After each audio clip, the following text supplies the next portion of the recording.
Hello मित्रों, स्वागत है आपका हमारे YouTube चैनल ज्ञानम एजुकेशन में। आज मुख्य रूप से इस कड़ी में एक नई व्यवस्था की शुरुआत कर रहे हैं। समसामयिक मुद्दे, समसामयिक घटना, राष्ट्रीय, अंतर्राष्ट्रीय और राज्य से रिलेटेड जो प्रतियोगी परीक्षाओं के दृष्टिकोण से बहुत ही महत्वपूर्ण होते हैं और वास्तव में समसामयिक दृष्टिकोण या विचार को किसी एक पत्रिका, किसी एक पुस्तक से नहीं पढ़ा जा सकता है।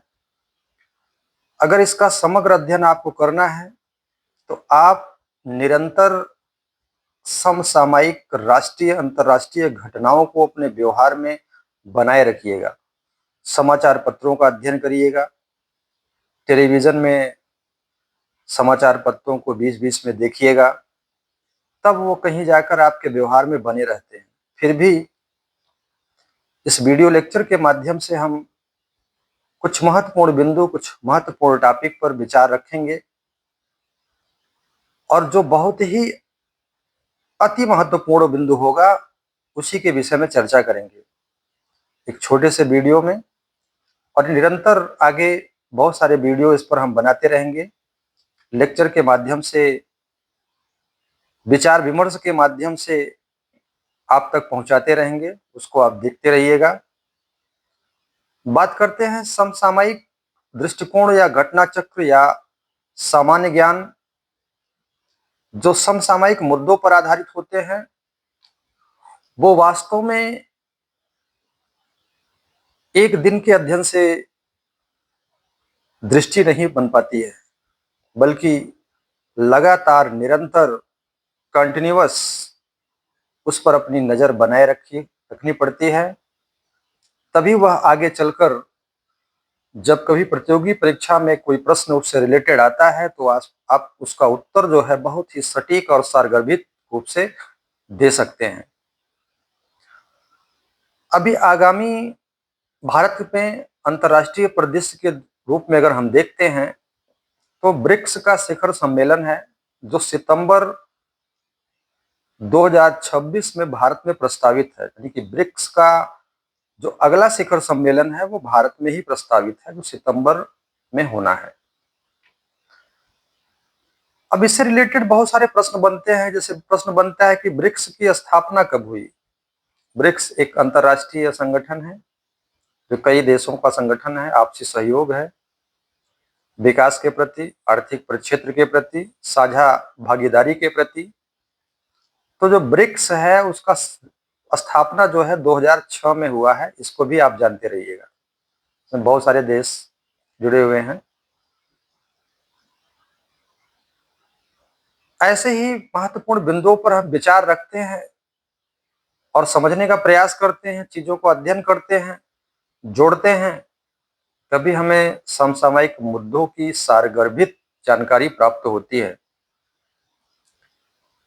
प्रश्न बहुत सारे हैं जीएस में जो समसामयिक मुद्दों पर हैं। कुछ पुराने रिलेटेड प्रश्न पूछे जाते हैं, कुछ नवीनतम पूछे जाते हैं कंपटीशन में। जैसे पूछा जाता है कि पर्यावरण का नोबेल पुरस्कार किसे कहते हैं। तो वास्तव में जो पर्यावरण का नोबेल पुरस्कार है वो टाइलर पुरस्कार को कहते हैं। इसको भी आप जानते रहिए कि पर्यावरण का नोबेल पुरस्कार जो है वो टाइलर पुरस्कार को कहा जाता है। विश्व का सर्वोच्च, सबसे बड़ा कह लीजिए पुरस्कार कौन है? नोबेल पुरस्कार है। इसको भी आप जानते रहिए। एक प्रश्न और बनता है कि एशिया का नोबेल पुरस्कार किसे कहा जाता है। तो रेमन मैग्सेसे पुरस्कार है। इसको भी आप जानते रहिए। रेमन मैग्सेसे पुरस्कार जो एशिया का नोबेल पुरस्कार माना जाता है, जिसकी स्थापना 1957 ईस्वी में हुई थी। प्रश्न इसमें कंपटीशन से यह भी बन सकता है कि भारत का वह पहला व्यक्ति कौन है जिसे रमन मैग्सेसे पुरस्कार दिया गया।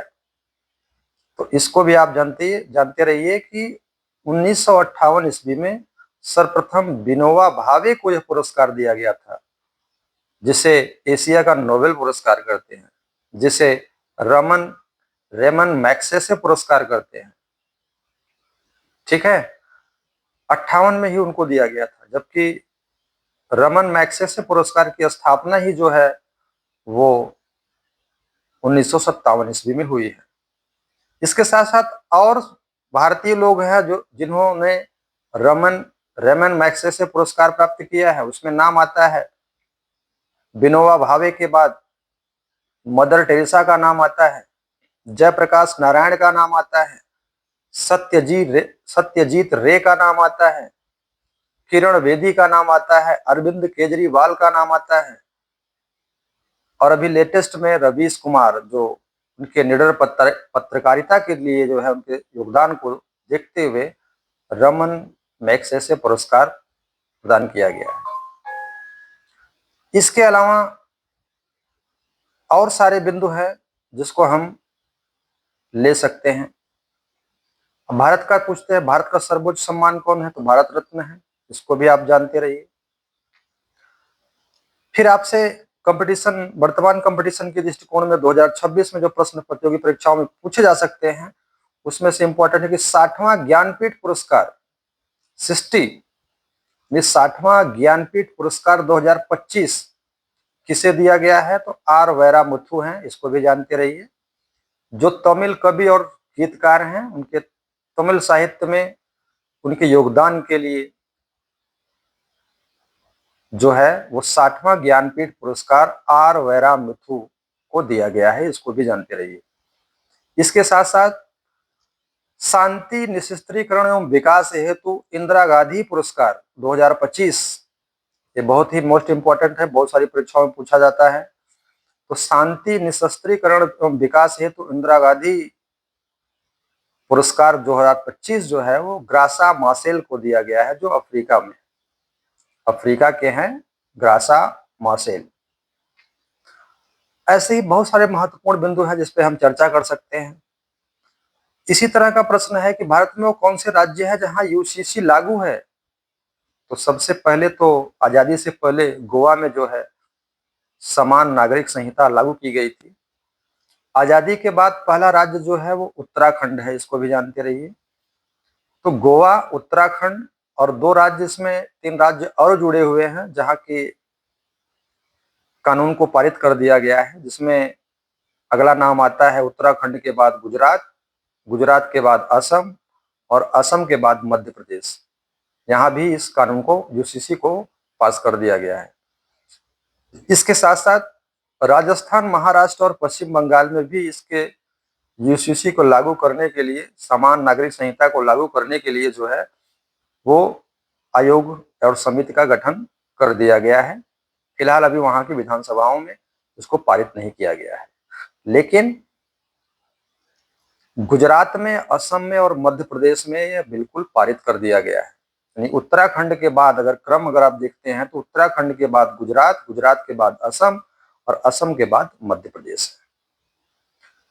इसी के साथ साथ 2026 में भी नवीनतम भारत का 101वां रामसर स्थल घोषित किया गया है, जो अरुणाचल प्रदेश के कामलांग टाइगर रिजर्व या कामलांग वन्यजीव अभ्यारण्य में ग्लो झील को भारत का 101वां राष्ट्रीय रामसर स्थल, ठीक है ना, 101वां रामसर स्थल घोषित किया गया है। ऐसे ही विभिन्न महत्वपूर्ण मुद्दों को आप खोज कर पढ़िए। समसामयिक घटनाओं पर स्टेट लेवल पर, राज्य लेवल पर, अंतरराष्ट्रीय स्तर पर और इसके साथ साथ वैश्विक पटल पर जो घटनाएं हैं, जो महत्वपूर्ण बिंदु है, व्यक्तित्व है, महत्वपूर्ण घटना है, चर्चित प्रकरण है, उसको जरूर आप देखिएगा।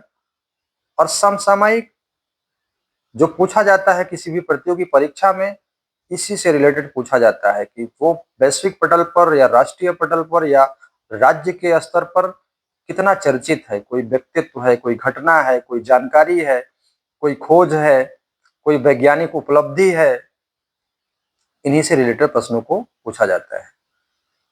तो एक नई पहल, एक नए वीडियो के माध्यम से हमने शुरू किया है और ऐसे बीच बीच में